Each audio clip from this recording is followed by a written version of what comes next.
কেউ মোনাজাত করছেন, কেউ বা ফুলের তোড়া দিয়ে শ্রদ্ধা জানাচ্ছেন, কেউ দাঁড়িয়ে আছে নীরবে, কেউ ছবি তুলছেন। এমন চিত্র দেখা গেছে রাজধানীর জিয়া উদ্যানের সাবেক প্রধানমন্ত্রী বেগম খালেদা জিয়ার সমাধিস্থলে।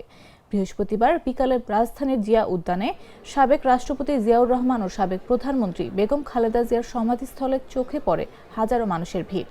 বছরের প্রথম দিনে সাধারণ মানুষের ভিড় যেমন রয়েছে, তেমনি বিএনপি নেতাকর্মী ও সমর্থকদের ভিড়ও কম নয়।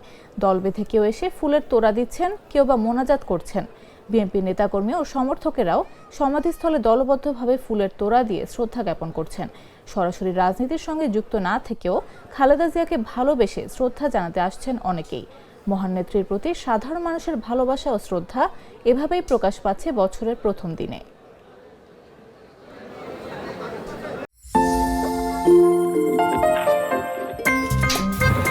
আমার একটা স্মার্ট সিদ্ধান্তে 25% গ্যাসের খরচ কমেছে। ভাবছেন কিভাবে?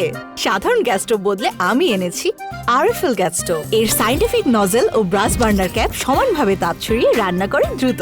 তাই গ্যাসও বাঁচায় 25%, টাকাও বাঁচে 25%। আরএফএল গ্যাস স্টোভ নিরাপদ ও গ্যাস সাশ্রয়ী।